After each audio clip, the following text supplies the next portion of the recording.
After 18 years since the cult classic and one of the pioneers of the point-and-click adventure games, in 1996, Broken Sword Shadow of the Templars returned with a high-definition remaster titled Broken Sword Shadow of the Templars Reforged and is developed by Revolution Software. You play as George Stobbart, an American tourist in Paris, enjoying a cup of coffee when the cafe suddenly explodes as a clown assassin escapes the crime scene.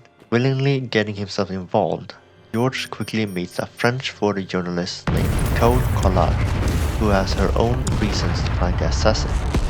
Now involved in a sinister cult that is somehow connected to the Knights Templar, a Catholic military order, George travels across Europe and the Middle East as he attempts to unravel a deep conspiracy of the sinister cult and find the Knights Templar hidden treasure that could result in the world as we know it ending.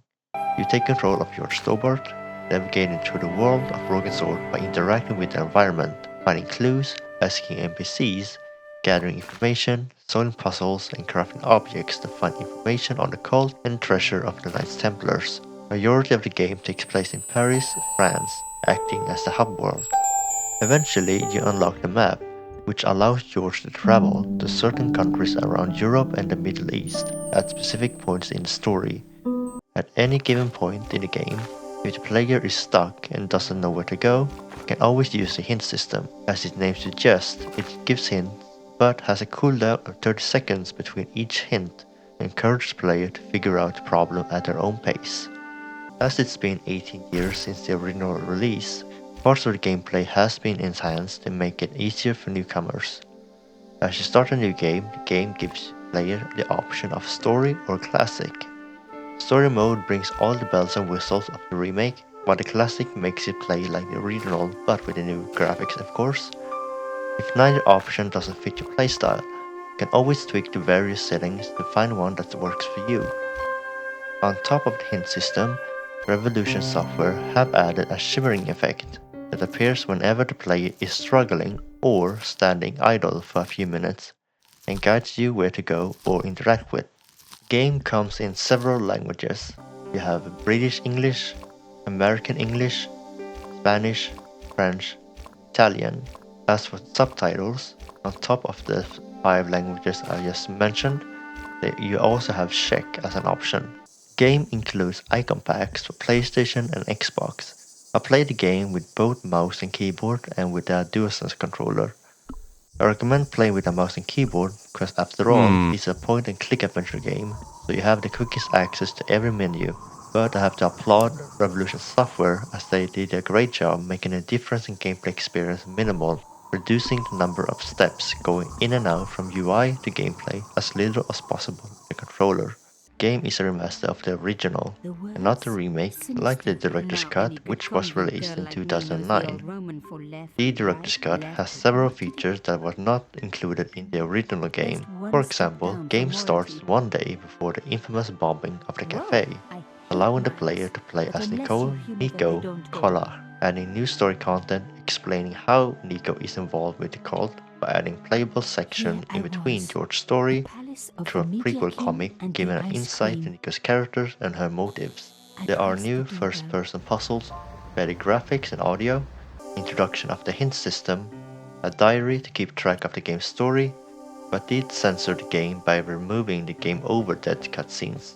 Most of these features, except for the hint system, did not make a return in the Reforged edition.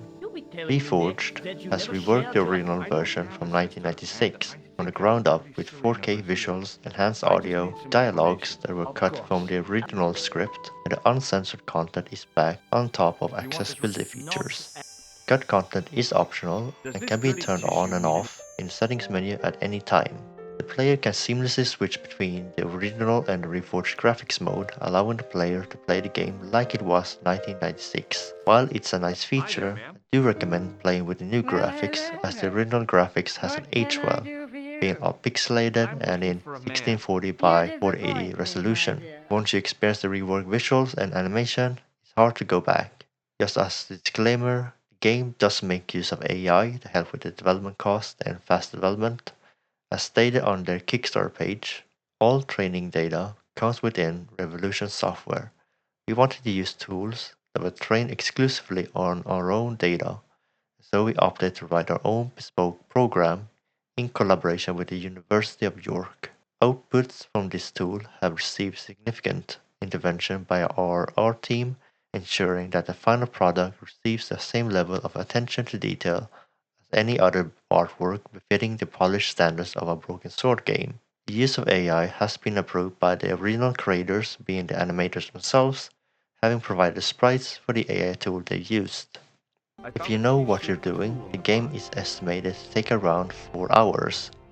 If you're going for the platinum and achievements, then it's estimated to take additional 1 to 2 hours.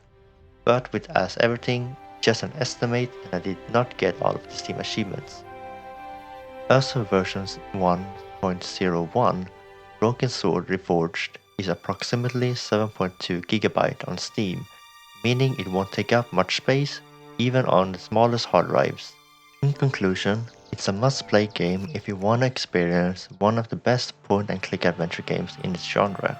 As usual, thanks for watching the video, and let me know your thoughts in the comments, and I'll see you next time.